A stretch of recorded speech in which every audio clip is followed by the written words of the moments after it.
ഏവർക്കും വീണ്ടും നമസ്കാരം. ഇത് മഹാഭാരതം ഗദ്യ ആഖ്യാനമാണ്. ദയവായി ഇത് തുടർച്ചയായിട്ട് കേൾക്കാൻ ഏവരും ശ്രമിക്കുക. നമ്മൾ ദേവയാനിയും ശർമ്മിഷ്ഠയുടെയും കഥ വായിച്ചു കഴിഞ്ഞ വീഡിയോയിൽ പറഞ്ഞിരുന്നു. തുടർന്ന് യായാതി എന്ന രാജാവ് അവിടെ എത്തിച്ചേരുന്ന കഥകളാണ് ഇനി പറയാൻ പോകുന്നത്. പൊട്ടക്കിണറ്റിൽ വീണ സുന്ദരിയും സുശീലയും തരുണിയുമായ അവളെ കണ്ട് യായാതി ആശ്ചര്യപ്പെട്ടു. താൻ ശുക്രമഹർഷിയുടെ മകളാണെന്നും തന്നെ കരക്ക് കയറാൻ സഹായിക്കണമെന്നും പറഞ്ഞ് അവളുടെ വലത് കൈ മുകളിലേക്ക് നീട്ടി. രാജാവ് അവളെ കൈക്ക് പിടിച്ച് കരയ്ക്ക് കയറ്റി. രാജാവ് അവളോട് യാത്ര പറഞ്ഞ് രാജധാനിയിലേക്ക് പോകുകയും ചെയ്തു. ദേവയാനിയുടെ മനസ്സു നിറയെ ശർമ്മിഷ്ഠയോടുള്ള വൈരാഗ്യമായിരുന്നു. അവളും അവളുടെ അച്ഛനും വൃഷപർവാവിൻ്റെ അരമനയോട് ബന്ധപ്പെട്ടവളാണല്ലോ താമസിച്ചിരുന്നത്. ഇനിയും അവിടെ പോവുകയില്ലെന്ന് അവൾ തീരുമാനിച്ചു. രാജകുമാരിയും തോഴിമാരുമൊത്ത് കുളിക്കാൻ പോയ മകൾ തിരിച്ചെത്താതിരുന്നപ്പോൾ ശുക്രമഹർഷി അന്വേഷണം തുടങ്ങി. അവളെപ്പറ്റി തങ്ങൾക്ക് ഒന്നും അറിയില്ലെന്നും പറഞ്ഞു ശർമ്മിഷ്ഠയും തോഴിമാരും കൈമലർത്തി. ശുക്രൻ ദേവയാനിയെ തിരയുന്നതിനായി ഗൂർണിക എന്നൊരു സ്ത്രീയെ നിയോഗിച്ചു. അവൾ ദേവയാനിയെ കണ്ടുപിടിച്ചു. കാട്ടിൽ വെച്ചു നടന്ന വൃത്താന്തങ്ങളെല്ലാം അവൾ അറിഞ്ഞു. ശുക്രൻ്റെ അടുക്കലേക്ക് മടങ്ങിപ്പോകാമെന്ന് നിർദ്ദേശിച്ച ഗൂർണികയോട് ദേവയാനി തീർത്തു പറഞ്ഞു, ഞാൻ ഇനി വൃഷപർവാവിൻ്റെ രാജധാനിയിലേക്ക് മടങ്ങുകയില്ല. നീ പോയി അച്ഛനെ അറിയിച്ചേക്കൂ. ഗൂർണിക മടങ്ങിപ്പോയി. വിവരമെല്ലാം ശുക്രമഹർഷിയെ അറിയിച്ചു. മഹർഷി പരിഭ്രാന്തനായി വനത്തിലേക്ക് ഓടിയെത്തി മകളെ കണ്ടു. അദ്ദേഹം അവളെ സാന്ത്വനപ്പെടുത്തി. തന്നോടൊപ്പം കൊണ്ടുപോകാൻ ആവുന്നത്ര ശ്രമിച്ചു. എന്നാൽ അവൾ ഒന്നും കൊണ്ടും അച്ഛൻ്റെ അഭിപ്രായത്തിന് വഴങ്ങിയില്ല. അവൾ ശുക്രനോട് ചോദിച്ചു, അച്ഛൻ രാജാവിൻ്റെ ആശ്രിതനാണോ, സ്തുതിപാഠകനാണോ? രാജാവിൻ്റെ അടുക്കൽ തെണ്ടിയാണോ അച്ഛൻ ജീവിക്കുന്നത്? അങ്ങനെയെന്നാൽ ശർമ്മിഷ്ഠ പറഞ്ഞത്. അതിനു പുറമെ തെണ്ടിയെന്നും ഇരപ്പാളിയെന്നുമൊക്കെ വിളിച്ച് എന്നെ അധിക്ഷേപിക്കുകയും ചെയ്തു. കൂടാതെ എന്നെ കൊല്ലണമെന്നുള്ള ഉദ്ദേശത്തോടെ കിണറ്റിൽ തള്ളിയിട്ടു. അങ്ങനെയുള്ള ഒരുത്തിയുടെ അച്ഛൻ്റെ കൊട്ടാരത്തിലേക്ക് നിശ്ചയമായും ഞാൻ വരികയില്ല. തൻ്റെ മകളോട് നീചമായി പെരുമാറുകയും അവളെ കൊല്ലുന്നതിന് പോലും മുതിരുകയും തന്നെ അധിക്ഷേപിക്കുകയും ചെയ്തുവെന്ന് അറിഞ്ഞപ്പോൾ ശുക്രൻ കോപിഷ്ഠനായി. എങ്കിലും അദ്ദേഹം കോപം അടക്കി ദേവയാനിയെ അനീയപ്പെടുത്തി രാജധാനിയിലേക്ക് കൊണ്ടുപോകാൻ ശ്രമിച്ചു. അദ്ദേഹം പറഞ്ഞു, സ്തുതിക്കുന്നവനും ഇരക്കുന്നവനുമായ ഒരാളുടെ മകളല്ല നീ. സ്തുതിക്കാതെ എല്ലാവരും സ്തുതിക്കപ്പെടുന്നവൻ്റെ മകളാണ് നീ. അത് വൃഷപർവാവിനും ഇന്ദ്രനും യായാതിക്കുമൊക്കെ അറിയാം. ഒരാളെപ്പറ്റി അവൻ തന്നെ മേന്മ പറയുന്ന ജ്ഞാനികളുടെ ലക്ഷണമല്ല. അതുകൊണ്ട് എന്നെപ്പറ്റി കൂടുതലായി ഞാൻ ഒന്നും പറയുന്നില്ല. നീ സമാധാനപ്പെടുക, നടന്നതെല്ലാം ക്ഷമിക്കുക, നമുക്ക് വീട്ടിലേക്ക് പോകാം. എന്നാൽ ദേവയാനിക്ക് ശർമ്മിഷ്ഠയോട് തോന്നിയിരുന്ന പകയ്ക്ക് ഒരു കുറവുമുണ്ടായില്ല.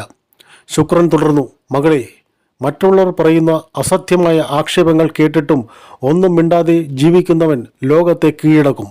കോപത്തെ അടക്കുന്നവൻ കഴിയുന്നവൻ ആപത്തിൽ പതിക്കുകയില്ല.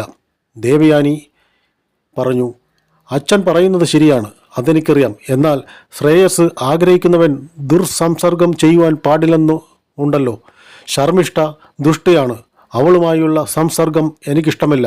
ആകയാൽ ഞാൻ രാജധാനിയിലേക്ക് വരികയില്ല. അച്ഛനും അവരെ വിട്ടുപോരണം. ശുക്രൻ കുഴങ്ങി. തൻ്റെ ജീവനക്കാരെ സ്നേഹിക്കുന്ന തൻ്റെ പ്രിയപുത്രി അപമാനിതയായിരിക്കുന്നു. അതിനു കാരണക്കാരി തൻ്റെ ഉപദേശവും കഴിവും കൊണ്ട് അസുരന്മാരുടെ രാജാവായി കഴിയുന്ന വൃഷപർവാവിൻ്റെ മകൾ. ദേവയാനിയുടെ നിർബന്ധ ബുദ്ധി കണ്ടപ്പോൾ അവളോട് എന്തു പറഞ്ഞാലും പ്രയോജനമില്ലെന്ന് ബോധ്യമായ ശുക്രൻ നേരെ രാജകൊട്ടാരത്തിലേക്ക് വൃഷപർവാവിനെ കണ്ടു. ശുക്രൻ പറഞ്ഞു, രാജാവേ, ഞാൻ ഇനിയും ഇവിടെ താമസിക്കാൻ ആഗ്രഹിക്കുന്നില്ല. നിന്റെ പുത്രി എൻ്റെ മകളെ അധിക്ഷേപിക്കുകയും കൊല്ലാൻ ശ്രമിക്കുകയും ചെയ്തിരിക്കുന്നു. അതെ, എനിക്ക് സഹിക്കാൻ കഴിയുന്നില്ല. അതുകൊണ്ട് ഞാൻ നിങ്ങളെ വിട്ടുപോകുകയാണ്. രാജാവിന് ഇത് കേട്ടു നടുങ്ങി. അസുരന്മാരുടെ എല്ലാ ഐശ്വര്യത്തിനും നിദാനം ശുക്രമഹർഷിയുടെ പൗരോഹിത്യമാണെന്ന് രാജാവിനും അസുരന്മാർക്കും നല്ലതുപോലെ അറിയാം. അദ്ദേഹം അവരെ വിട്ടുപോയാൽ അവരെ ദേവന്മാർ ഉന്മൂലനാശം വരുത്തുമെന്ന് അവർക്ക് ബോധ്യമുണ്ട്. അതുകൊണ്ട് എന്തു വില കൊടുത്തും ശുക്രമഹർഷിയെ തൃപ്തിപ്പെടുത്താൻ രാജാവ് തീരുമാനിച്ചു. അപ്പോൾ ശുക്രൻ പറഞ്ഞു, നിന്റെ ധനവും മറ്റ് യാതൊന്നും എനിക്ക് വേണ്ട. നീ എൻ്റെ മകളെ പ്രസാദിപ്പിച്ചാൽ മാത്രം മതി. അവൾ പ്രസാദിച്ചാൽ എൻ്റെ ഇവിടെയുള്ള താമസം തുടരാം. വൃഷപർവാവ് അമാർത്യരോടും അനുചരന്മാരോടും കൂടി ദേവയാനിയുടെ അടുത്തെത്തി. അസുരന്മാരുടെ ധനവും കുതിര, ആന, പശു തുടങ്ങിയ സർവ്വവും ദേവയാനിക്ക് അടിയറവയ്ക്കണമെന്നും തങ്ങളിൽ പ്രീതിയാകണമെന്നും രാജാവ് ദേവയാനിയോട് അപേക്ഷിച്ചു. ദേവയാനി പറഞ്ഞു, അങ്ങനെയെങ്കിൽ 1000 ദാസിമാരോടുകൂടി ശർമ്മിഷ്ഠയെ എൻ്റെ ദാസിയാക്കണം, എങ്കിൽ ഞാൻ പ്രീതിയായിരിക്കും. ശുക്രൻ കൊട്ടാരത്തിൽ വന്നതും രാജാവ് ദേവയാനിയുടെ അടുക്കലേക്ക് പോയതും താൻ ദാസിയാകണമെന്ന് ദേവയാനി ആവശ്യപ്പെട്ടതുമൊക്കെ ശർമ്മിഷ്ഠ അറിഞ്ഞു. താൻ മുഖേന ദൈത്യകുലത്തിനായി ഹാനി വരാൻ ഇടയുണ്ടെന്നറിഞ്ഞപ്പോൾ ശർമ്മിഷ്ഠ ദേവയാനിയുടെ ഹിതപ്രകാരം ദാസിയായി അവളെ സേവിക്കാൻ തയ്യാറായി. അവൾ പറഞ്ഞു, ഞാൻ കാരണം ശുക്രാചാര്യനും ദേവയാനിയും നമ്മളെ വിട്ടുപോകണ്ട. ശർമ്മിഷ്ഠ ദേവയാനിയുടെ മുന്നിലെത്തി അവളെ വണങ്ങി. തൻ്റെ ബന്ധുജനങ്ങളുടെ സുഖമാണ് തൻ്റെ സുഖമാണെന്നും അത് പാലിക്കേണ്ടത് തൻ്റെ കർത്തവ്യമാണെന്നും കരുതി ശർമ്മിഷ്ഠ ദേവയാനിയുടെ ദാസിയായി. ദേവയാനി ശുക്രമഹർഷിയോടൊപ്പം രാജധാനിയിലേക്ക് പോയി. ശുക്രന് സമാധാനമായി. അദ്ദേഹം അത്യന്തം സന്തോഷിച്ചു. അടുത്തത് യായാതിയുടെ കഥയാണ്. കാലചക്രം ഉരുണ്ടുകൊണ്ടിരിക്കുന്നു. ഒരു ദിവസം ദേവയാനി ദാസിയായ ശർമ്മിഷ്ഠയോടും അനേകം തോഴിമാരോടും കൂടി വിനോദിക്കുവാനായി കാട്ടിലേക്ക് പോയി. അവിടെ അവർ പലതരം മധുര പലഹാരങ്ങൾ ഭക്ഷിച്ചും മധുപാനം ചെയ്തും ഉല്ലാസമായി കഴിച്ചുകൂട്ടി. വിശ്രമവേളകളിൽ ശർമ്മിഷ്ഠ ദേവയാനിയുടെ പാദം തലോടിക്കൊണ്ടിരിക്കുമ്പോൾ നായാട്ടിനായി കാട്ടിലെത്തിയ യായാതി മഹാരാജ് വീണ്ടും അവിടെ എത്തുകയായിരുന്നു. സർവാഭരണ വിഭൂഷിയായി പൂർണ്ണചന്ദ്രനെപ്പോലെ പ്രഭോഷിച്ചിരുന്ന ദേവയാനിയും ലാവണ്യമതിയായ അവളുടെ ദാസി ശർമ്മിഷ്ഠയും മറ്റനേകം കന്യകമാരെയും കണ്ട യായാതി കൗതുകത്തോട് അവരുടെ സമീപത്തെത്തി. പണ്ട് താൻ കൈപിടിച്ചു പൊട്ടക്കിണറ്റിൽ നിന്നും കരകയറ്റിയ ബ്രാഹ്മണ യുവതിയാണ് ദേവയാനെന്ന് യായാതിക്ക് ഊഹിക്കാൻ തന്നെ കഴിഞ്ഞില്ല. മറ്റേതോ രാജകുമാരിയാണെന്നാണ് അദ്ദേഹം ധരിച്ചത്. എന്നാൽ ദേവയാനിക്ക് യായാതിയെ കണ്ടയുടൻ തന്നെ ആളെ മനസ്സിലായി. അവൾ എഴുന്നേറ്റ് അദ്ദേഹത്തെ ഉപചരിച്ചു, കുശലപ്രശ്നം ചെയ്തു. അവളുടെ അനിതര സാധാരണമായ സൗന്ദര്യവും മൃദുഭാഷണവും കുലീനത്വവും യായാതിയെ വല്ലാതെ ആകർഷിച്ചു. ദേവയാനി പറഞ്ഞു, അങ്ങ് എന്നെ ഓർക്കുന്നില്ലെന്ന് തോന്നുന്നു. പണ്ട് ഒരു പൊട്ടക്കിണറ്റിൽ നിന്ന് കൈപിടിച്ചു കയറ്റിയ ദേവയാനിയാണ് ഞാൻ, ശുക്രമഹർഷിയുടെ മകൾ. പഴയകാല സംഭവങ്ങളെല്ലാം യായാതി ഒന്നൊന്നായി ഓർത്തു. എന്നാൽ ശുക്രമഹർഷിയുടെ മകൾ എങ്ങനെ ഇത്രമാത്രം ദാസിമാരോട് കൂടി ഒരു രാജകന്യകയെപ്പോലെ ആയിത്തീർന്നുവെന്ന് രാജാവ് അത്ഭുതപ്പെട്ടു. രാജാവിൻ്റെ അത്ഭുതം ഗ്രഹിക്കാൻ കഴിഞ്ഞ ബുദ്ധിമതിയായ ദേവയാനി പറഞ്ഞു, അങ്ങ് എന്തുകൊണ്ടാണ് അത്ഭുതപ്പെടുന്നതെന്ന് എനിക്കറിയാം. എൻ്റെ പാദം തലോടുന്ന ഇവൾ അസുര ചക്രവർത്തിയായ വൃഷപർവാവിൻ്റെ പുത്രിയാണ്. എങ്ങനെയാണ് ഇവൾ ദാസിയായതെന്നും മറ്റും ഞാൻ പിന്നീട് പറയാം. എനിക്കിപ്പോൾ അങ്ങയോട് മറ്റൊരു കാര്യമാണ് പറയാനുള്ളത്. രാജാവേ, ഞാൻ കന്യകയാണ്. ഒരു പുരുഷനും എന്നെ പാണിഗ്രഹണം ചെയ്തിട്ടില്ല. പണ്ട് പൊട്ടക്കിണറ്റിൽ നിന്ന് കൈക്ക് പിടിച്ചു കയറ്റി അങ്ങാണ് എൻ്റെ പാണിഗ്രഹണം ചെയ്ത ആദ്യത്തെ പുരുഷൻ. അതുകൊണ്ട് അങ്ങ് എന്നെ പാണിഗ്രഹണം ചെയ്താലും. ബ്രാഹ്മണനാണ് ചതുർവർണ്ണങ്ങളിൽ മുഖ്യനായിട്ടുള്ളത്. അങ്ങനെയുള്ള ബ്രാഹ്മണന് അവരിൽ തന്നെയായിട്ടുള്ള ക്ഷത്രിയ ജാതികളിൽ നിന്ന് ഒരു സ്ത്രീയെ വിവാഹം കഴിക്കാം. അങ്ങനെയുള്ള വിവാഹം അനുലോലമായ വിവാഹമാണ്. എന്നാൽ ഒരു ബ്രാഹ്മണ സ്ത്രീക്ക് അവളിൽ താണതായ ക്ഷത്രിയനെ വിവാഹം കഴിക്കാൻ പാടില്ല. അങ്ങനെയുള്ള വിവാഹം പ്രതിലോലമ വിവാഹമാണ്. അത് ശാസ്ത്രപ്രകാരം നിഷിപ്തമാണ്. ഈ കാര്യം ഓർത്തിട്ട് യായാതി പറഞ്ഞു, നീ എന്താണ് പറയുന്നത്? നീ ഒരു ബ്രാഹ്മണ കന്യകയും ഞാൻ ക്ഷത്രിയനുമല്ലേ? ഞാൻ നിന്നെ വിവാഹം കഴിച്ചാൽ അത് പ്രതിലോലമ വിവാഹമല്ലേ? അതുകൊണ്ട് നിന്റെ അച്ഛൻ സമ്മതിച്ച് നിന്നെ എനിക്ക് വിവാഹം കഴിച്ച് തന്നതല്ലാതെ പാണിഗ്രഹണം ചെയ്യുവാൻ സാധ്യമല്ല. ദേവയാനി ഉടൻ തന്നെ ശുക്രമഹർഷിക്ക് ആളയച്ചു. അദ്ദേഹം അവിടെ വന്നു. യായാതി അദ്ദേഹത്തെ ഭക്തിപൂർവ്വം വന്ദിച്ചു. അച്ഛാ, ഇദ്ദേഹം പൊട്ടക്കിണറ്റിൽ നിന്ന് കൈക്ക് പിടിച്ചു കയറ്റി എന്നെ രക്ഷിച്ച ആളാണ്. ഇദ്ദേഹത്തെ ഞാൻ വിവാഹം കഴിക്കാൻ ആഗ്രഹിക്കുന്നു. അച്ഛൻ അനുവദിച്ചാലും. ദേവയാനി ശുക്രമഹർഷിയോട് പറഞ്ഞു. മകളുടെ മനോഗതം അതുപോലെ സാധിച്ചു കൊടുക്കുന്നതിൽ അതീവ തൽപരനായ ശുക്രമഹർഷി മകളുടെ അഭിഷ്ടസിദ്ധി വരുത്തി കൊടുക്കാൻ തന്നെ തീരുമാനിച്ചു. അദ്ദേഹം യായാതിയോട് പറഞ്ഞു, ഭഗവാൻ, ഇവളെ വിവാഹം കഴിക്കുക. ഇവൾ പ്രതിലോല വിവാഹിതമായതുകൊണ്ട് അധർമ്മമെന്ന് കരുതേണ്ട. ഇതുമൂലം അങ്ങയ്ക്ക് പാപമൊന്നും ഉണ്ടാവുന്നില്ലെന്ന് ഞാൻ വിധിക്കുന്നു. ഭഗവാൻ, ഇവളോടുകൂടി സന്തോഷത്തോടെ ജീവിക്കുക. യായാതി സന്തോഷത്തോടെ ദേവയാനിയെ വിവാഹം കഴിച്ചു. ശുക്രൻ അദ്ദേഹത്തിന് ധാരാളം പാരിതോഷികങ്ങൾ നൽകി. വൃഷപർവാവും അദ്ദേഹത്തെ സൽക്കരിച്ചു.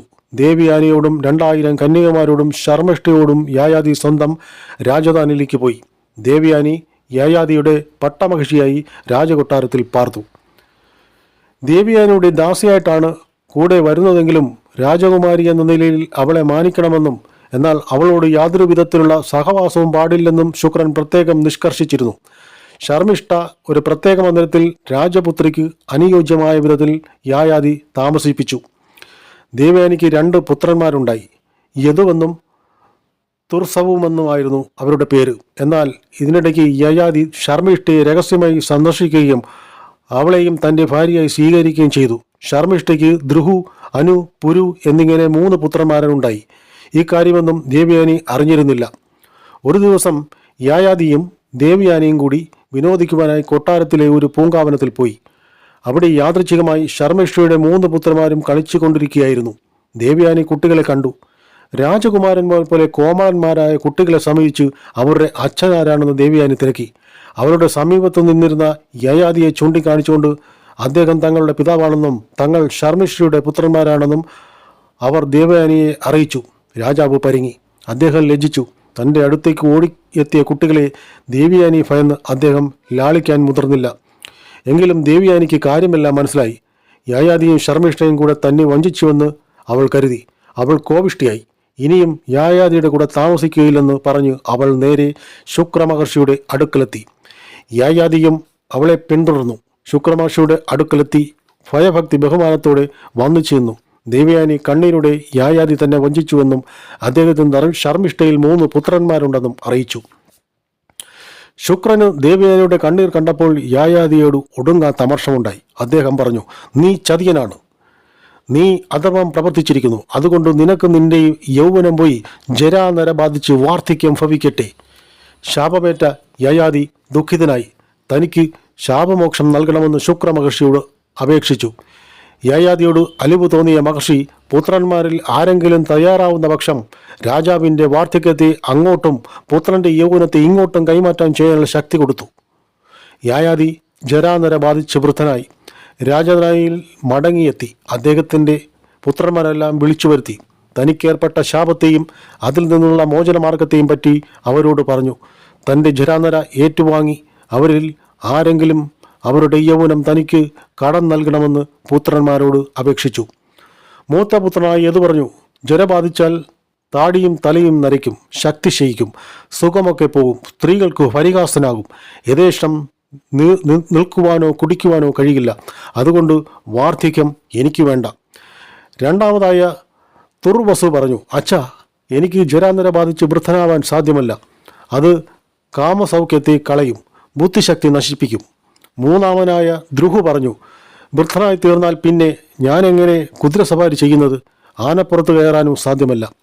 നാലാമനായ അനു പറഞ്ഞു, വൃദ്ധനായാൽ ബലവാന്മാരെ പോലെ വൃത്തികേടായി ഭക്ഷണം കഴിക്കും. അപ്പോൾ അന്നം അശുദ്ധമാകും. യഥാകാലം അഗ്നിഹോമാദികൾ നടത്തുവാൻ കഴിയാതാകും. ഞാൻ അകാലത്തിൽ വൃദ്ധനാകാൻ ആഗ്രഹിക്കുന്നില്ല. ഇപ്രകാരം 4 പുത്രന്മാരും യായാതിയുടെ അഭ്യർത്ഥന നിരസിച്ചു. 5ാമത്തെ പുത്രനായ പുരുവും അവൻ്റെ ജ്യേഷ്ഠന്മാരെ പോലെ ഒഴിയുമെന്ന് യയാതി ഭയപ്പെട്ടു. എങ്കിലും അവനെ അരികത്ത് വിളിച്ചു വരുത്തി തൻ്റെ വാർദ്ധക്യം സ്വീകരിച്ച് അവൻ്റെ യൗവനം തനിക്ക് നൽകണമെന്ന് യയാതി ആവശ്യപ്പെട്ടു. അച്ഛാ, ഞാൻ അങ്ങയുടെ വാർദ്ധക്യം ഏറ്റെടുത്തുകൊണ്ട് എൻ്റെ യൗവനം അങ്ങയ്ക്ക് നൽകാൻ തയ്യാറാണ്. അച്ഛന് ഇഷ്ടമുള്ളിടത്തോളം കാലം എല്ലാവിധ സുഖഭോഗങ്ങളോടും കൂടി ജീവിക്കുക.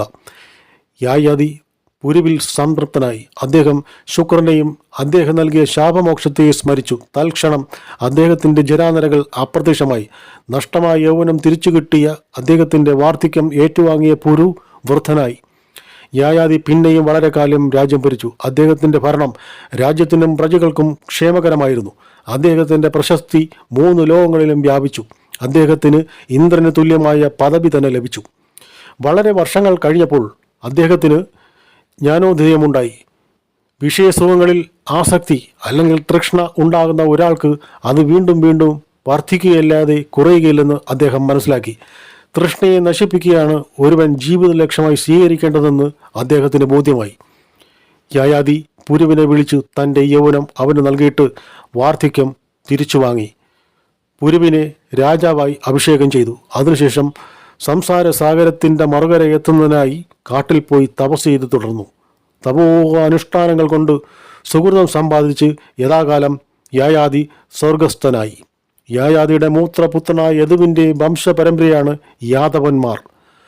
തുർവസുവിൻ്റെ പരമ്പര യവന്മാരും ദുഹുവിൻ്റെ പരമ്പര ഭോജന്മാരും ആയിത്തീർന്നു.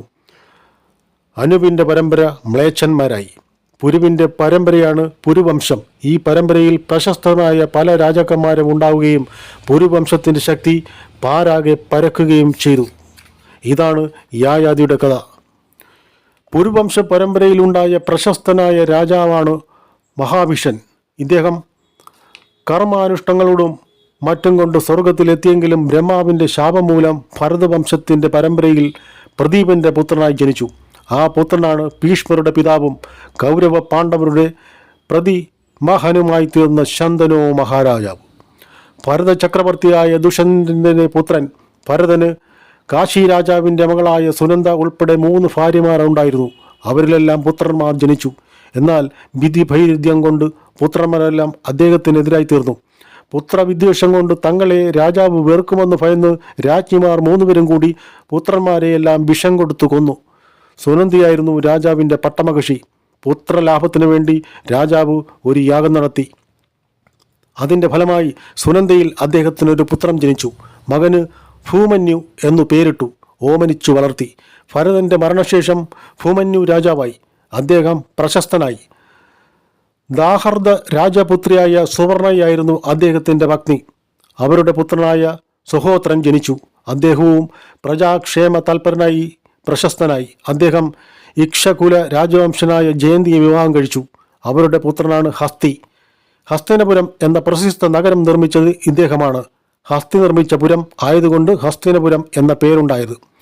ഹസ്തിക്ക് ത്രിഗർത്ത രജപുത്രിയായ യശോദയിൽ വികുണ്ഠൻ എന്ന പുത്രനുണ്ടായി. അദ്ദേഹത്തിന് 4 ഭാര്യമാരായി അനേകം പുത്രന്മാർ ഉണ്ടായിരുന്നു. അവർ മാതൃവഴി അനുസരിച്ച് ഓരോ രാജവംശം സ്ഥാപിച്ചു. കേകേയം, ഗാന്ധാരം, വിശാലം, ഗൃക്ഷം എന്നീ രാജ്യങ്ങളായിരുന്നു അവ. പുത്രന്മാരിൽ വംശവർദ്ധനൻ, സംവരണൻ എന്നീ രാജാവായിരുന്നു. സംവരണൻ്റെ ഭാര്യ സൂര്യപുത്രിയായ തപസിയായിരുന്നു. അവർക്ക് കുരു എന്ന പുത്രനുണ്ടായി. ഇദ്ദേഹമാണ് കുരുവംശ സ്ഥാപകൻ. ഇദ്ദേഹത്തിൻ്റെ വംശപരമ്പരയിൽപ്പെട്ട 6ാമത്തെ രാജാവാണ് പ്രദീപൻ. അദ്ദേഹം ശൈബ രാജാവിൻ്റെ മകളായ സുനന്ദയാണ് വിവാഹം കഴിച്ചത്. അവർക്ക് ദേബാബി, ശന്തനു, ബാൽഹീകൻ എന്നീ 3 പുത്രന്മാരുണ്ടായി. ഇതിൽ ദേബാബി ചെറുപ്പത്തിൽ തന്നെ ഐതിഹ്യ സുഖങ്ങളിൽ വിരക്തനായ വനവാസം ചെയ്തു. തന്മൂലം ശന്തനു രാജാവായി. ശന്തനു കൈക്കൊണ്ട തൊട്ടാൽ വൃദ്ധന് പോലും സൗഖ്യമുണ്ടാകും. അതുകൊണ്ടാണ് അദ്ദേഹത്തിന് ശന്തനു എന്ന പേര് തന്നെ ഉണ്ടായത്. ശന്തനുവിൻ്റെ പൂർവ്വജന്മത്തിൽ അദ്ദേഹം സത്യസന്ധനും വീരപരാക്രമിയുമായ മഹാവിഷൻ എന്ന രാജാവായിരുന്നു. യായാതിയുടെ പുത്രനായ പുരുവിനാൽ സ്ഥാപിതമായ പുരുവംശത്തിലായിരുന്നു മഹാവിഷൻ ജനിച്ചത്. അശ്വമേധവും 100 രാജസൂയവും നടത്തി അദ്ദേഹം ദേവേന്ദ്രൻ്റെ ഉറ്റമിത്രമായി. കാലധർമ്മം പ്രാപിച്ചപ്പോൾ അദ്ദേഹം സ്വർഗത്തിലെത്തി. ഒരിക്കൽ ദേവലോകത്ത് വെച്ച് എല്ലാ ദേവന്മാരും രാജമഹർഷികളോടും മുനിമാരോടും കൂടി ബ്രഹ്മാവിൻ്റെ സദസ്സിലെത്തി. ആ കൂട്ടത്തിൽ മഹാവിഷനും ഉണ്ടായിരുന്നു. തദവസരത്തിൽ അംഗലാവണ്യം വഴിഞ്ഞൊഴുകുന്ന തളർമേനിയോടുകൂടിയ ഗംഗാദേവി സുന്ദരവും നിർമ്മലവുമായ ഉടയാടകൾ ഉടുത്തൊരുങ്ങി ബ്രഹ്മസദസ്സിലെത്തി. അവൾ സദസ്സിൽ നിൽക്കുമ്പോൾ കാറ്റ് വീശി. അവളുടെ നഗ്നമായ ശരീരം കാണത്തക്കവണ്ണം വസ്ത്രങ്ങൾ ചലിച്ചു. ഇത് കണ്ടപ്പോൾ എല്ലാവരും തലകുനിച്ചു നിന്നു. എന്നാൽ മഹാവിഷനാകട്ടെ നിർലജ്ജം ആ മോഹനാംഗിയെ നോക്കി അവളുടെ സൗന്ദര്യാമൃതം ആവോളം പാനം ചെയ്തു. ഗംഗാദേവി അവനെ കടക്കണ്ണുകൊണ്ട് നോക്കുകയും ചെയ്തു.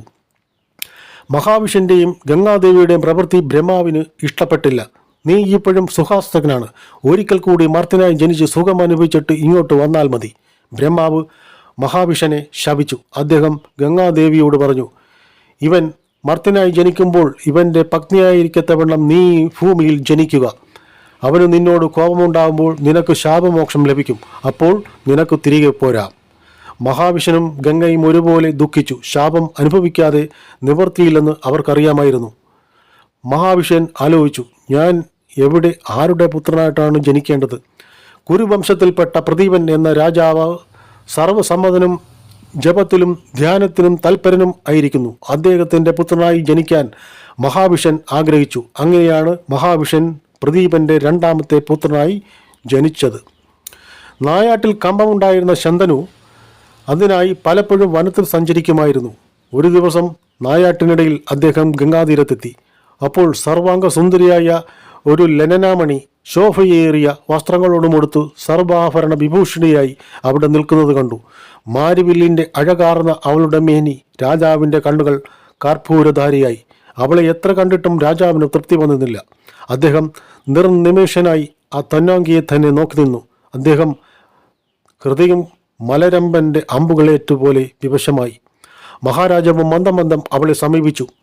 വിശ്വമായ പുഞ്ചിരിയോട് അവൾ ശന്തനുവിനെ സ്വീകരിച്ചു. ശന്തനു സ്നേഹ പരാവശ്യത്തോട് അവളോട് ചോദിച്ചു, അല്ലയോ മോഹനാംഗി, നീ ആരാണ്? യക്ഷകിന്നര ഗന്ധർവകുലങ്ങളിൽ ഏതിൽപ്പെട്ടതാണ്? അതോ നീ ദേവാംഗന തന്നെയാണോ? നീ ആരായിരുന്നാലും എൻ്റെ പ്രാണേശ്വരിയായി തീരണമെന്ന് ഞാൻ ആഗ്രഹിക്കുന്നു, ഞാൻ യാചിക്കുന്നു. രാജാവിൻ്റെ വാക്കുകൾ കേട്ട് അവൾ പുളകം കൊണ്ടു. അവൾ പുഞ്ചിരിച്ചു. അപ്പോൾ അവളുടെ മുഖകാന്തി ഏറി. അവൾ പറഞ്ഞു, അല്ലയോ മഹാരാജാവേ, ഞാൻ അങ്ങയുടെ ഭക്തയാകാൻ തയ്യാറാണ്. എന്നാൽ അങ്ങ് ചില വ്യവസ്ഥകൾ പാലിക്കേണ്ടി വരും. ശന്തനു സന്തുഷ്ടനായി. ഈ മഞ്ജുളാംഗിയെ തൻ്റെ പ്രിയതമ ആക്കുന്നതിന് ഏത് വ്യവസ്ഥയും സ്വീകരിക്കുവാൻ രാജാവിന് മടിയുണ്ടായിരുന്നില്ല. അതിനുവേണ്ടി രാജ്യവും രാജ്യപദവിയും മുഴുവൻ ധനവും ജീവൻ തന്നെയും ത്യജിക്കാൻ അദ്ദേഹം തയ്യാറായിരുന്നു. പ്രിയേ, പറയൂ, എന്ത് വ്യവസ്ഥയാണ് ഞാൻ പാലിക്കേണ്ടത്? ഞാൻ എന്തിനും സന്നദ്ധനാണ്. അവൾ പറഞ്ഞു, അങ്ങ് മറ്റേരെങ്കിലുമോ ഞാൻ ആരാണെന്നോ എവിടെ നിന്നോ വരുന്നുവെന്നോ ഒരിക്കലും എന്നോട് ചോദിക്കരുത്. അതുപോലെ നന്മയെന്നോ തിന്മയെന്നോ കണക്കിലെടുക്കാതെ ഞാൻ എന്തു ചെയ്താലും അതിനെ എതിർക്കരുത്. നിങ്ങൾ ഒരിക്കലും എന്നോട് കോപിക്കരുത്. എനിക്ക് പ്രിയമില്ലാത്തതൊന്നും എന്നോട് സംസാരിക്കരുത്. ഞാൻ പറഞ്ഞതിന് വിപരീതമായി എന്തെങ്കിലും ഉണ്ടായാൽ തൽക്ഷണം ഞാൻ അങ്ങയെ ഉപേക്ഷിച്ചു പോകും. എൻ്റെ വ്യവസ്ഥകൾ ഇതൊക്കെയാണ്. ഇത് അങ്ങയ്ക്ക് സ്വീകാര്യമാണോ? ശന്തനു എല്ലാം സമ്മതിച്ചു. ആ കന്യകയുടെ കരങ്ങളിൽ ഗ്രഹിച്ചു. അവളെ മാറോട് ചേർത്തു. അദ്ദേഹം നിർവൃതി അടഞ്ഞു. കൊട്ടാരത്തെത്തിയ അവർ ഭാര്യ ഭർത്താക്കന്മാരായി ആമോദത്തോടെ കഴിഞ്ഞു. അവളുടെ രൂപഗുണവും ശീലഗുണവും ഔദാര്യവും മറ്റു രാജാവിനെയും കൊട്ടാരത്തുള്ള മറ്റെല്ലാവരെയും സന്തോഷിപ്പിച്ചു. അവളുടെ സ്നേഹവും ചാതുര്യവും ശൃംഗാരഭാവങ്ങളും രാജാവിനെ വളരെയധികം വശീകരിച്ചു. അവൾ ശന്തനുവിൻ്റെ പട്ടമഹിഷിയായി വിളങ്ങി. അവളോട് ചേർന്നിരിക്കുന്ന കരാർ അനുസരിച്ച് അവളുടെ വിവരങ്ങളൊന്നും ആരും അവളോട് ചോദിച്ചില്ല. അവൾക്ക് അപ്രിയമുണ്ടാകുന്നതൊന്നും ആരും പറയുകയോ ചെയ്യുകയോ ഉണ്ടാകില്ല.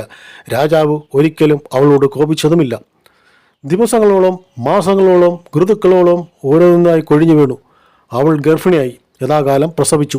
ഉടൻ തന്നെ കുട്ടിയെ കയ്യിലെടുത്ത് നിന്നെ പ്രീതിപ്പെടുത്താം എന്ന് പറഞ്ഞ് ഗംഗാനദിയിൽ കൊണ്ടുപോയി എറിഞ്ഞു. രാജാവ് ഇത് കണ്ടപ്പോൾ അസ്വസ്ഥനായെങ്കിലും അവളോട് ചെയ്തിട്ടുള്ള കരാറിനെ ബഹുമാനിച്ച് ഒരക്ഷരം മിണ്ടിയില്ല. ഇപ്രകാരം അവൾ 6 പ്രാവശ്യം കൂടി പ്രസവിക്കുകയും അപ്പോഴൊക്കെ ഓരോ കുഞ്ഞിനെയും നിന്നെ പ്രീതിപ്പെടുത്താം എന്ന് പറഞ്ഞ് ഗംഗാനദിയിൽ കൊണ്ടുപോയി എറിയുകയും ചെയ്തു. എല്ലായ്പ്പോഴും ശന്തനു മൗനം ദീക്ഷിച്ചതേയുള്ളൂ. അവൾ 8ാമത്തേതും പ്രസവം നടത്തിയപ്പോൾ ഈ പ്രാവശ്യവും കുഞ്ഞിനെ ഗംഗയിലേക്ക് എറിയുവാൻ അവൾ കയ്യിലെടുത്തു. ഇത്രയുമായപ്പോഴേക്കും രാജാവിൻ്റെ ക്ഷമ നിശേഷം നശിച്ചു കഴിഞ്ഞിരുന്നു. ശന്തനു ഭാര്യയുടെ കൈക്ക് കടന്നു പിടിച്ചു. അദ്ദേഹം കോപം കൊണ്ട് വിറയ്ക്കുന്നുണ്ടായിരുന്നു. രാജാവ് അലറി, ദുഷ്ടേ, പ്രസവിച്ച 7 കുഞ്ഞുങ്ങളെ ഗംഗയിലെറിഞ്ഞു കൊന്ന നീ ഒരു സ്ത്രീയാണോ? നീ രാക്ഷസിയാണ്, മഹാപാപിയാണ്. ഈ കുഞ്ഞിനെ ഗംഗാ നദിയിലെറിയാൻ ഞാൻ സമ്മതിക്കുകയില്ല. പട്ടമഹിഷിക്ക് ഒരു കൂസലും ഉണ്ടായില്ല. അവൾ ചിരിച്ചതേയുള്ളൂ. അവൾ പറഞ്ഞു, ഹേ രാജാവേ, മരിച്ച പുത്രന്മാരൊന്നും അങ്ങേക്ക് വിധിച്ചിട്ടുള്ളവരല്ല. അവർ അഷ്ടവസുക്കളിൽപ്പെട്ട 7 പേരാണ്. വസിഷ്ഠ മഹർഷിയുടെ ശാപം മൂലം അവർ മനുഷ്യരായി പിറന്നവരാണ്. അവർക്ക് അച്ഛനാകുവാനും ഭവാനെപ്പോലെ യോഗ്യതയുള്ളവർ ആരുമില്ല. അതുകൊണ്ടാണ് അവർ അങ്ങയുടെ പുത്രനുമായി പിറന്നത്. വസുക്കളെ ജനിപ്പിക്കയാൽ അങ്ങേ ശാശ്വതമായ പദം നേടിയിരിക്കുന്നു. അവർക്ക് അമ്മയോ ആവാൻ കൂടി വേണ്ടിയാണ് ഞാൻ അങ്ങയുടെ പട്ടമഹിഷി ആയത്. ഞാൻ മുനിമാർ സേവിക്കുന്ന ജാഹ്നവി, അതായത് ഗംഗാദേവിയാണ്. ദേവന്മാരായ അഷ്ടവസുക്കളോടും ഞാനൊരു കരാർ ചെയ്തിരുന്നു. ജനിച്ചാലുടൻ തന്നെ അവരുടെ മനുഷ്യജന്മം അവസാനിപ്പിക്കാമെന്ന്. അതനുസരിച്ചാണ് ഞാൻ അവരെ ഗംഗയിലേക്ക് എറിഞ്ഞു കൊന്നത്. തന്മൂലം അവർക്ക് ശാപമോക്ഷം ലഭിച്ചു. എൻ്റെ പ്രവൃത്തിയെ ചോദ്യം ചെയ്തതുകൊണ്ടും എന്നോട് കോപിച്ചതുകൊണ്ടും നാം തമ്മിലുള്ള ബന്ധം ഇന്നു മുതൽ അറ്റിരിക്കുന്നു. ഞാൻ പോകുകയാണ്. അത്ഭുത സ്പന്ദനായി ഗംഗാദേവി പറഞ്ഞതത്രയും കേട്ടുകൊണ്ടുവന്ന് ശന്തനു ചോദിച്ചു, അല്ലയോ ഭഗീരഥി, അഷ്ടവസുക്കൾക്ക് ശാപം ലഭിക്കാൻ ഇടയായത് എങ്ങനെയാണ്? ഭഗീരഥി പറഞ്ഞു, ബ്രഹ്മാവിൻ്റെ മാനസപുത്രനായ വസിഷ്ഠ മഹാമുനി മഹാമേരു പർവ്വതത്തിൻ്റെ അടിത്താവരയിൽ പർണശാലയും കെട്ടി തപസുകയായിരുന്നു. പക്ഷികളും മൃഗങ്ങളും നിർഭയം വിഹരിച്ചിരുന്ന ഈ പ്രദേശം നാനാവിധത്തിലുള്ള വൃക്ഷലലാദികളും പുഷ്പങ്ങളും കൊണ്ട് നിറഞ്ഞ വിശാലവും രമണീയവുമായ ഒരു ഉദ്യാനമായിരുന്നു. വസിഷ്ഠന് നന്ദിനി എന്നു പേരുള്ള ദിവ്യമായ ഒരു പശു ഉണ്ടായിരുന്നു. ലോകരക്ഷയ്ക്കു വേണ്ടി ജനിച്ച നന്ദിയിൽ നിന്ന് ആവശ്യമുള്ളതൊക്കെ കറന്നെടുക്കാൻ കഴിയുമായിരുന്നു. നന്ദിനി ആരണ്യത്തിൽ യഥേഷ്ടം വിഹരിച്ചു. ഒരിക്കൽ ഗണദേവതകളായ അഷ്ടവസുക്കൾ ആ കാനന പ്രദേശത്ത് വന്നു ചേർന്നു. ധർമ്മദേവന് ദക്ഷപുത്രിയായ വസുവിൽ ജനിച്ചവരാണ് അവർ. പ്രേയസിമാരുമൊത്ത് വിനോദസഞ്ചാരം ചെയ്യുന്നതിനിടയിൽ അവർ നന്ദിനിയെ കണ്ടു. അവരിൽ ഒരുവനായ ദ്യോവ് എന്നു പേരുള്ള വസുവിൻ്റെ ഭാര്യ ഈ പശുവിൻ്റെ മഹാത്മ്യം അറിഞ്ഞപ്പോൾ അതിനെ കൊണ്ടുപോകണമെന്ന് മോഹിച്ചു. ഭർത്താവിനോട് വിവരം പറഞ്ഞു. ഭർത്താവായ ദ്യോവ് വൈമനസ്യം പ്രകടിപ്പിച്ചിട്ടും അവൾ അദ്ദേഹത്തെ നിർബന്ധിച്ചു. നിർബന്ധത്തിന് വഴങ്ങി അദ്ദേഹം മറ്റു വസുക്കളുടെ സഹായത്തോടെ പശുവിനെ അപഹരിച്ചു കൊണ്ടുപോയി. ഫലമൂലങ്ങൾ ശേഖരിക്കുന്നതിനായി പുറത്തു പോയിരുന്ന വസിഷ്ഠൻ ആശ്രമത്തിൽ മടങ്ങിയെത്തപ്പോൾ നന്ദിയെ കണ്ടില്ല. വസുക്കൾ നന്ദിയെ അപഹരിച്ച വിവരം മഹർഷി ജ്ഞാനദൃഷ്ടി കൊണ്ട് മനസ്സിലാക്കി. വസുക്കൾ മനുഷ്യരായി ഭൂമിയിൽ ജനിക്കട്ടെ എന്ന് ശപിച്ചു. ശാപവൃത്താന്തം പറഞ്ഞ് വസുക്കൾ മഹർഷിയുടെ അടുക്കൽ ഓടിയെത്തി. അവർ മുനിയെ പ്രസാദിപ്പിക്കാൻ ശ്രമിച്ചു. വസിഷ്ഠൻ പറഞ്ഞു, എൻ്റെ ശാപം ഭൃതാവിലാവില്ല. നിങ്ങൾ മർത്തരായി പിറന്നേ തീരൂ. എന്നാൽ നിങ്ങളിൽ 7 പേർക്ക് പിറന്നാലുടൻ തന്നെ മർത്യജന്മത്തിൽ നിന്ന് മോചനം ലഭിക്കും. പക്ഷേ പശുവിനെ പ്രേയസിയുടെ പ്രേരണ കൊണ്ട് അപഹരിച്ച ദ്യോവ് വളരെ നാളുകൾ മർത്തനായി ജീവിക്കേണ്ടി വരും. സ്ത്രീയുടെ ഇംഗനത്തിനും വശംവദനായ അവൻ സ്ത്രീ സുഖവാർജനത്തിനായി തീരും. എങ്കിലും അവൻ സർവധർമ്മജ്ഞാനിയും സർവശാസ്ത്ര വിശാരദനും ആയിത്തീരും. മഹാവിഷൻ എന്ന രാജാവ് ഭൂമിയിൽ ജനിക്കുമ്പോൾ ഞാൻ അദ്ദേഹത്തിൻ്റെ പത്നിയായി ഭൂമിയിൽ ജീവിക്കണമെന്ന് ബ്രഹ്മാവ് എന്നെ ശപിച്ചിരുന്നുവല്ലോ. ആ ശാപത്തിൻ്റെ ദുഃഖവും പേറി വരുമ്പോഴാണ് എന്നെപ്പോലെ തുല്യ ദുഃഖിതനായ അഷ്ടവസുക്കളെ ഞാൻ കാണുന്നത്. അവരെല്ലാം എൻ്റെ പുത്രന്മാരായി ജനിക്കണമെന്നും ജനിച്ചാലുടൻ തന്നെ അവരെ ഗംഗായിലൊഴുക്കി അവരെ ശാപമോക്ഷം നേടിക്കൊടുക്കണമെന്നും അവർ എന്നോട് അപേക്ഷിച്ചു. ഞാൻ അത് മിക്കവാറും സമ്മതിച്ചു. പക്ഷേ ഒരു പുത്രനെയെങ്കിലും രാജാവിന് നൽകണമെന്ന് ഞാൻ നിർബന്ധിച്ചപ്പോൾ അവർ അതിന് അനുകൂലിച്ചു. ദ്യോവ് വളർന്നാൽ മനുഷ്യനായി ജീവിക്കണമെന്ന് വസിഷ്ഠൻ തന്നെ പറഞ്ഞിട്ടുണ്ടായിരുന്നുവല്ലോ. വസുക്കൾ അവർക്കുള്ള ശക്തിയിൽ 8 വീതം ജീവിച്ചിരുന്ന ആൾക്കു നൽകാമെന്ന് സമ്മതിച്ചു. ഇപ്രകാരമുള്ള വ്യവസ്ഥയിലാണ് ഞാനും വസുക്കളും പിരിഞ്ഞത്. ഇപ്പോൾ അവരിൽ 7 പേരും ശാപവിമുക്തരായിരിക്കുന്നു. അവരോട് ഞാൻ പറഞ്ഞു, രക്ഷപ്പെടുത്തിയ ഈ കുഞ്ഞ് അങ്ങയ്ക്കുള്ളതാണ്. ഇവനെ ഞാൻ കൊണ്ടുപോയി വളർത്തി യഥാകാലം അങ്ങേ ഏൽപ്പിക്കുന്നതായിരിക്കും. ഇത്രയും പറഞ്ഞിട്ട് ഗംഗാദേവി കുഞ്ഞിനെയും എടുത്തുകൊണ്ട് അപ്രത്യക്ഷയായി. ഗംഗാദേവിയുടെ വേർപാട് ശന്തനുവിന് സഹിക്കാൻ കഴിയില്ല. അദ്ദേഹം അവരെ ഓർത്ത് അത്യധികം വിലപിച്ചെങ്കിലും രാജ്യകാര്യങ്ങളിൽ വേണ്ടതുപോലെ ശ്രദ്ധിച്ചു. അദ്ദേഹത്തിൻ്റെ ഭരണം നാനാജാതി മതങ്ങൾക്കും ഒരുപോലെ തൃപ്തമായിരുന്നു. അദ്ദേഹം സത്യസന്ധനും ധർമ്മിഷ്ഠനുമായിരുന്നു. പക്ഷിമൃഗാദികളോടും എല്ലാ ഉപചാരങ്ങളെയും അദ്ദേഹം സ്നേഹിച്ചു. കാമ ആർത്ഥങ്ങളാൽ ഉത്കൃഷ്ടമായതാണ് ധർമ്മമെന്നുള്ള അദ്ദേഹത്തിൻ്റെ ആദർശം മറ്റു രാജാക്കന്മാർ മാതൃകയായി അംഗീകരിച്ചു. എല്ലാ രാജാക്കന്മാരും ചേർന്ന് അദ്ദേഹത്തിൻ്റെ രാജാതിരാജനായി വാഴിച്ചു. കാലം അങ്ങനെ നീങ്ങി. ഒരിക്കൽ അദ്ദേഹം വനത്തിൽ നായാടുന്ന വഴി ഗംഗാതീരത്തെത്തി. ഗംഗയുടെ ആ ഭാഗത്ത് പതിവിലും കുറവായിട്ടാണ് വെള്ളം കണ്ടത്. ഗംഗാനദിയിൽ വെള്ളം ഇത്രയും കുറവായി ഇതിനു മുമ്പ് അദ്ദേഹം കണ്ടിരുന്നില്ല. അദ്ദേഹത്തിൻ്റെ ജിജ്ഞാസ വർജിച്ചു. അദ്ദേഹം നദിക്കരയിൽ കൂടി നദിയുടെ മുകൾ ഭാഗത്തേക്ക് നടന്നു. കുറച്ചു ദൂരം പോയപ്പോൾ ഗംഗയുടെ മധ്യത്തിൽ ഒരു ചിറ തീർത്ത വെള്ളം തടയപ്പെട്ടിരിക്കുന്നതായി കണ്ടു. ആ ചിറ സാധാരണ ചിറ ആയിരുന്നില്ല. ഒരു അമ്പിന്മേൽ മറ്റൊരമ്പ് എയ്ത് കോർത്ത് അതിന്മേൽ വീണ്ടും വീണ്ടും അമ്പുകൾ എയ്ത് ഉറപ്പിച്ച് കെട്ടിപ്പൊക്കിയതായിരുന്നു ആ ചിറ. തേജസ്വിയായ ഒരു കുമാരൻ ഗംഗയുടെ കരയിൽ നിന്നുകൊണ്ട് പിന്നെയും പിന്നെയും അമ്പുകൾ എയ്ത് ചിറയുടെ ഉയരം കൂട്ടിക്കൊണ്ടിരിക്കുന്നു. രാജാവ് അത്ഭുതപ്പെട്ടുപോയി. അവിടെ അല്പനേരം നിന്നുപോയി. കുമാരനാകട്ടെ ഒന്നും ശ്രദ്ധിക്കാതെ തുടർന്നും അമ്പുകൾ എയ്തുകൊണ്ടിരുന്നു. അതുല്യ വിക്രമനായ കുമാരനെ കണ്ടിട്ട് ആരാണെന്ന് രാജാവിന് മനസ്സിലായില്ല. രാജാവ് അതുവഴി വരുമെന്ന് മുൻകൂട്ടി അറിഞ്ഞിരുന്ന ഗംഗാദേവി പുത്രനെ അവിടെ കൊണ്ടുപോയി നിർത്തിയിട്ട് പോകാൻ ഭാവിച്ചു. തന്നെ വിട്ടുപോകരുതെന്ന് പുത്രൻ അമ്മയോട് അപേക്ഷയെങ്കിലും അമ്മ അത് ചെവിക്കൊണ്ടില്ല. ഗംഗയിൽ മുങ്ങി അന്തർധാനം ചെയ്യുകയാണ് ഉണ്ടായത്. തന്മൂലം ഗംഗയുടെ ഒഴുക്ക് നിർത്താൻ വേണ്ടിയാണ് കുമാരൻ ഇപ്രകാരം ചിറകെട്ടിയത്. ശന്തനു മഹാരാജാവ് കുമാരൻ്റെ അടുത്തേക്ക് എന്നാൽ ഞൊടിയെടുക്കൽ കുമാരൻ അപ്രത്യക്ഷനായി. രാജാവിൻ്റെ അത്ഭുതം ശതഗുണീഭവിച്ചു. തൻ്റെ പുത്രന്മാരാണോ ഈ കുമാരനെന്ന് രാജാവിന് നേരിയ സംശയമുണ്ടായി. അദ്ദേഹം ഹൃദയം തുറന്ന് ഗംഗാദേവിയോട് പ്രാർത്ഥിച്ചു. ദേവി, എൻ്റെ പുത്രനെ കാണിച്ചു തരണമേ. ദേവി, എൻ്റെ പുത്രനെ കാണിച്ചു തരണമേ. സർവാഭരണ വിഭൂഷിതയായി ദിവ്യ വസ്ത്രാലങ്കാരങ്ങളോടുകൂടി കുമാരനുമായി കൈക്ക് പിടിച്ചുകൊണ്ട് ഭഗീരഥി രാജാവിൻ്റെ മുന്നിൽ പ്രത്യക്ഷപ്പെട്ടു. ബാക്കി കഥ അടുത്ത വീഡിയോയിലേക്ക് സമയക്കുറവ് മാറ്റുകയാണ്. ദയവായി ഈ മഹാഭാരതം പൂർണ്ണമായി നിങ്ങൾ ശ്രവിക്കുകയും ചെയ്യുമെന്ന് പ്രതീക്ഷിച്ചുകൊണ്ട് നന്ദി, നമസ്കാരം.